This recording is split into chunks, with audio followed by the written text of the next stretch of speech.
ఆత్ముడనగను అగణితుండనుపమానుడప్రమేయుండనంతుండు నఖిల సముడు అమితడనుభవవేద్యుండు అర్క విభుడు కల్పనాతీత యోగాత్మ కేవలాత్మా. ఆత్ముడనగను అగణితుండనుపమాను డప్రమేయుండనంతుండు నఖిల సముడు అమితడనుభవవేద్యుండు అర్క విభుడు కల్పనాతీత యోగాత్మ కేవలాత్మ. జయ గురుదేవా. కేవలాత్మ శతకం 25వ పద్యం. 24వ పద్యంలో ఉన్న సంశయాన్ని నివృత్తి చేస్తూ ఉన్నారు బాలరామ పండితులు. ఎలా అంటే, శిష్య, ఆత్ముడనగను అగణితుండనుపమానుడప్రమేయుండనంతుండు. ఆత్ముడు అంటే ఎవరో చెప్తున్నారు.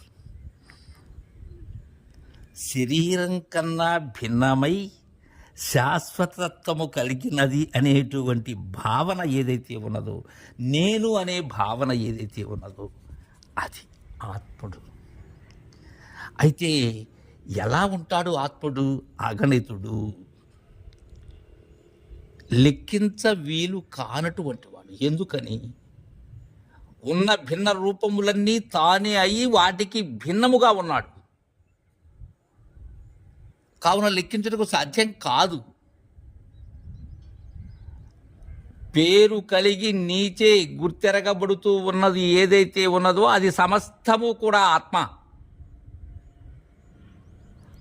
అనుపమానుండు, పోలిక లేనటువంటి వాడు.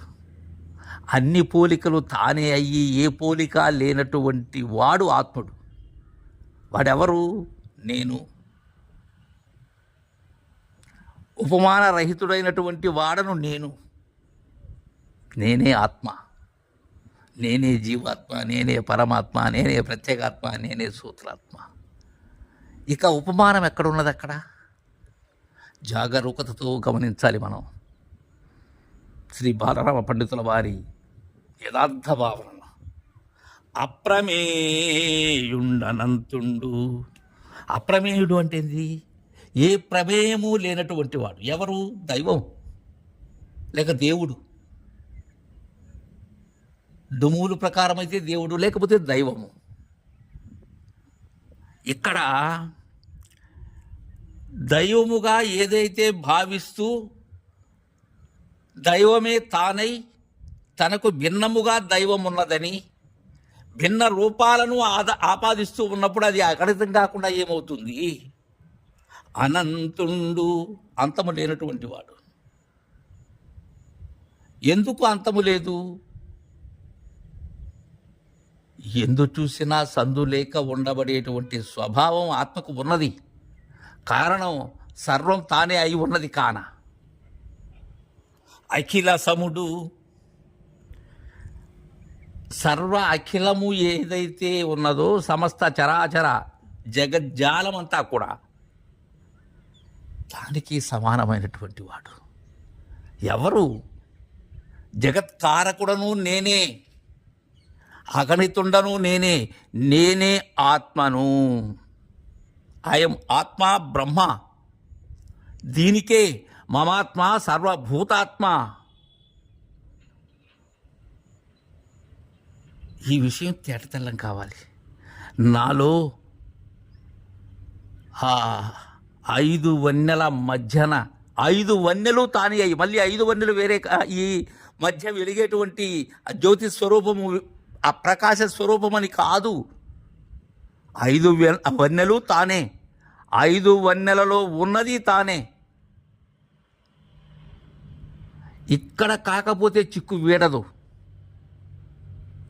అనేక రూపములు ధరించి ఏ రూపము కాక ఏదైతే ఉన్నదో, ఏదైతే ప్రకాశిస్తూ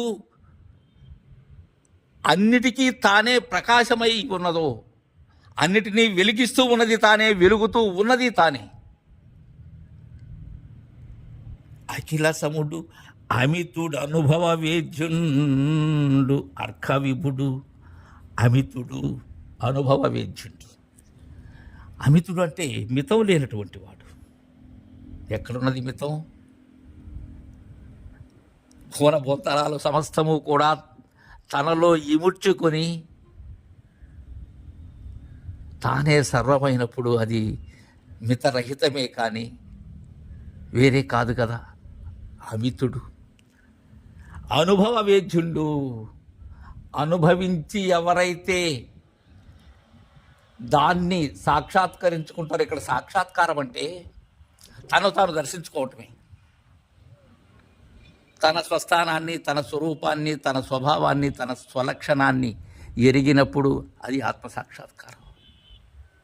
దీనికి గురుదేవులు ఇచ్చినటువంటి మొట్టమొదట ఇచ్చేటువంటి మనకు ఆ తారక సూత్రము ఏదైతే ఉన్నదో, ఆ సూత్ర ప్రకారం ఈ షట్చక్రములలో ఆడుతూ సప్తమ చక్రములో ఏదైతే ఆటాడిస్తూ ఉన్నదో, చలాచలములుగా ఏదైతే ఉన్నదో, అమితములుగా ఏదైతే ఉన్నదో అది అనుభవ వేద్యం, అది అనుభవైక వేద్యం. అది అర్క విభుడు. ఆత్మకు సూర్యుడు అనేటువంటి, ఎందుకని? సర్వాన్ని ప్రకాశింపచేస్తూ ఉన్నాడు సూర్యుడు. అందుకే సూర్యునితో పోలుస్తున్నాడు ఆత్మను. విభుడు సర్వవ్యాపకుడు, ప్రభువు సర్వానికి వ్యాపక కర్తై సర్వవ్యాపకుడు తానై సర్వత్రా వ్యాపించి ఉన్నవాడు ఈ ఆత్ముడు. కల్పనాతీత యోగాత్మ కేవలాత్మ.